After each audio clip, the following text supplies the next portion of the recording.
بہت عرصہ پہلے کی بات ہے۔ ایک بہن بھائی کی جوڑی تھی۔ بہن کا نام ہینا اور بھائی کا نام عمر تھا۔ ان کی ماں کا انتقال ان کے بچپن میں ہی ہو چکا تھا اور وہ اپنے بابا کے ساتھ جنگل میں ایک جھونپڑی میں رہتے تھے۔ ان کے بابا لکڑیاں کاٹ کر گزارا کرتے تھے، لیکن لکڑیاں کاٹنے جیسے محنت والے کام کے ساتھ 2 چھوٹے بچوں کی دیکھ بھال کافی مشکل ہوتا جا رہا تھا۔ اس لیے انہوں نے دوسری شادی کا فیصلہ کیا۔ ان کی نئی بیوی ایک بہت امیر خاندان سے تھی۔ انہیں اس جھونپڑی میں رہنا بالکل پسند نہیں تھا اور نہ ہی وہ دونوں بہن بھائی پسند تھے۔ اوف، کتنی مہنگائی اور تمہاری کم آمدنی، سمجھ نہیں آتا گزارا کیسے ہوگا۔ میں کوشش تو کرتا ہوں، کل مزید کچھ گھنٹے کام زیادہ کروں گا تاکہ تمہیں کوئی پریشانی نہ ہو۔ اور جتنا بھی کما لو سب یہ دونوں کھا جائیں گے۔ یہ کیا کہہ رہی ہو؟ وہ بچے ہیں۔ اگر یہ مزید یہاں رہے تو سردیوں میں ہمیں بھوکا مرنا پڑے گا۔ کچھ بھی کرو، انہیں کہیں بھی چھوڑ کر آؤ، ورنہ کیا؟ یہ بہت چھوٹے ہیں اور میں انہیں یہاں سے نہیں نکال سکتا۔ ٹھیک ہے، یہ کام میں خود کر لوں گی۔ بابا اپنی نئی بیوی کی باتوں میں آ گئے اور انہیں لگنے لگا کہ بچے یہاں رہے تو ان کی بیوی انہیں چھوڑ کر چلی جائے گی۔ عمر اور ہنا یہ ساری باتیں دروازے کے پاس کھڑے ہو کر سن رہے تھے۔ ہنا رونے لگی۔ اب کیا ہوگا بھائی؟ تم فکر مت کرو، میں راستہ ڈھونڈ لوں گا۔ عمر کو سمجھ نہیں آ رہا تھا کہ وہ کیا کرے، اور پھر اسے ایک ترکیب سوجھ ہی گئی۔ اگلی صبح سب کے اٹھنے سے پہلے اس نے چھوٹے چھوٹے پتھر جمع کیے اور اپنے لباس میں چھپا لیے۔ تھوڑی دیر میں سب اٹھ گئے۔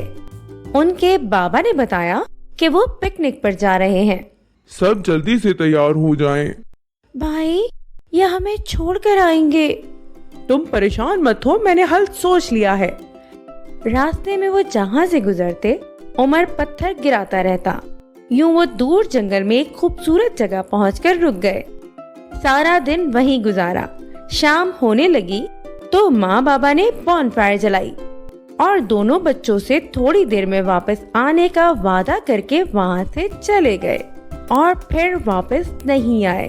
رات گہری ہوتے ہی جنگلی جانوروں کی آوازیں آنے لگیں۔ عمر اور ہنا خوف کی وجہ سے آگ کے پاس ہی بیٹھے رہے۔ کچھ ہی دیر میں چاند نکل آیا اور اس کی روشنی چاروں طرف پھیل گئی تو عمر اور ہینا نے چلنا شروع کیا۔ راستے میں گرائے گئے پتھروں کی مدد سے وہ جلد ہی گھر کے قریب پہنچ گئے۔ بھائی، آپ کتنے سمجھدار ہو۔ آپ کی اس ترکیب سے ہم آسانی سے گھر میں پہنچنے میں کامیاب ہو گئے۔ گھر پہنچے تو ان کے بابا انہیں دیکھ کر بہت خوش ہوئے۔ ان کی نئی ماں نے بظاہر تو بہت خوشی کا اظہار کیا، لیکن اسے بہت غصہ آیا۔ 3 دن بعد نئی ماں نے پھر ان دونوں سے پیچھا چھڑانے کا پلان بنایا اور اس بار رات میں دروازے پر تالا لگا دیا تاکہ عمر پتھر نہ جمع کر سکے۔ اگلی صبح وہ پکنک پر نکلنے لگے تو سمجھدار عمر نے اپنے ساتھ کچھ بریڈ کے ٹکڑے رکھ لیے۔ وہ راستے بھر بریڈ کے ٹکڑے گراتا گیا۔ اس بار بھی وہ گھر سے دور جنگل میں ایک خوبصورت جگہ ٹھہرے۔ جب دوپہر ہوئی تو ماں اور بابا تھوڑی دیر میں آنے کا کہہ کر پھر سے چلے گئے۔ جب ان کے آنے کی امید ختم ہوئی تو رات ڈھلنے سے پہلے عمر اور ہنا نے اپنا سفر شروع کر دیا۔ پر یہ کیا؟ بریڈ کے ٹکڑے وہاں موجود نہیں تھے۔ انہیں پرندوں نے چگ لیا تھا۔ ہنا رو رہی تھی اور عمر بھی لاچار تھا۔ اس بار یہ دونوں کھو گئے۔ نہ کھانا، نہ پینا اور جان کے لالے الگ۔ وہ 3 دن جنگل میں گھومتے رہے۔ تیسرے دن انہیں ایک بے حد حسین سفید چڑیا نظر آئی جو گا رہی تھی۔ عمر اور ہنا اپنی تمام تکلیفیں بھول کر اس چڑیا کے پیچھے ہو لیے۔ وہ چڑیا ایک بہت عجیب لیکن مزیدار سے گھر کے پاس پہنچ کر غائب ہو گئی۔ گھر کی دیوار کیک کی تھی، چھت برفی کی اور کھڑکیاں بنی تھی کینڈی کی جس پر ہر طرف کریم لگی ہوئی تھی۔ ہینا اور عمر خوشی سے اس گھر کی طرف لپکے۔ بھوک سے بے حال دونوں نے جیسے ہی کھانے کو ہاتھ بڑھایا، اندر سے آواز آئی، ارے کون توڑ رہا ہے میرے گھر کو؟ دروازہ کھلا اور ایک بہت مہربان سی دادی ماں دکھائی دی۔ عمر اور ہینا کو حوصلہ ہوا۔ انہوں نے دادی ماں جیسی مہربان خاتون کو سب بتایا تو دادی ماں نے ان دونوں کو اندر بلا کر بہت مزے کا کھانا کھلایا۔ اندر کا ماحول باہر سے خاصا مختلف تھا۔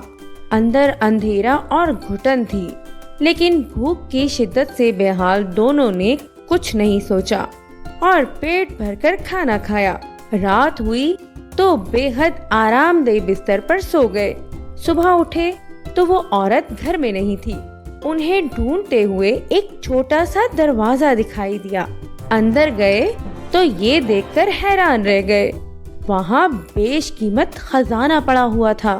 ابھی وہ خزانے کی طرف دیکھ ہی رہے تھے کہ آواز آئی، تم یہاں کیا کر رہے ہو؟ انہوں نے مڑ کر دیکھا تو وہ مہربان دادی ماں جیسی عورت چڑیل کے روپ میں ان کے سامنے کھڑی تھی، اور اس نے یہ سب ان دونوں کو تہہ خانے میں بند کرنے کے لیے کیا تھا۔ عمر اور ہینا بے اختیار بھاگنے لگے اور دروازے کی طرف لپکے، لیکن دروازہ بند ہو چکا تھا۔ چڑیل نے عمر کو بالوں سے پکڑ کر ایک پنجرے میں بند کر دیا اور ہینا کو گھسیٹتے ہوئے کچن میں لے آئی۔ تمہارا بھائی بہت دبلا ہے، اس کے لیے کھانا بناؤ تاکہ وہ تندرست ہو اور مجھے اسے کھانے میں مزہ آئے۔ لیکن خبردار، اگر تم نے کسی بھی کھانے کی چیز کو ہاتھ لگایا تو اس تندور کی آگ میں جھونک دوں گی۔ ہینا کو اس کی بات ماننی پڑی۔ عمر بہت سمجھدار تھا۔ بہت زیادہ سوچنے کے بعد اسے ایک ترکیب سوجی۔ ہر رات جب کھانا آتا وہ چمچ اور کانٹے کی مدد سے ایک گھڑا کھودتا اور اپنا تمام کھانا اس گھڑے میں ڈال کر اسے بند کر دیتا۔ چڑیل روز یہ دیکھنے کے لیے آتی کہ عمر موٹا ہوا یا نہیں، لیکن عمر کھانا نہ کھانے کی وجہ سے مزید کمزور ہوتا جا رہا تھا۔ چڑیل نے ہینا سے عمر کے لیے دگنا کھانا بنوانا شروع کیا، لیکن کوئی فرق نہ پڑا۔ آخر ایک روز چڑیل غصے میں بولی، موٹا ہو یا دبلا ہو، لیکن آج میں اسے ضرور کھاؤں گی۔ ہینا، جاؤ جا کر دیکھو تندور میں آٹا گرم ہوا ہے یا نہیں۔ ہینا بہت خوفزدہ تھی، لیکن وہ سمجھ چکی تھی کہ وہ چڑیل اب اسے زندہ نہیں چھوڑے گی۔ آگ بہت تیز ہے، مجھے آٹا دکھائی نہیں دے رہا، آپ آ کر دیکھیے نا۔ چڑیل نے قریب آ کر تندور میں جھانکا۔ ہینا تیزی سے بھاگتی ہوئی آئی اور پوری طاقت سے چڑیل کو تندور میں دھکا دے دیا۔ چڑیل کیونکہ بے خبر تھی، ایک ہی دھکے میں تندور میں جا گری۔ تندور بہت گہرا تھا اور اس میں لگی آگ بہت تیز۔ چڑیل 1 منٹ میں جل کر بھسم ہو گئی۔ ہینا کو پتا تھا کہ پنجرے کی چابی کہاں رکھی ہے۔ اس نے جلدی سے عمر کو باہر نکالا اور وہ دونوں اس گھر سے باہر نکلے۔ تم یہی رکو ہینا، میں 1 منٹ میں اندر سے آیا۔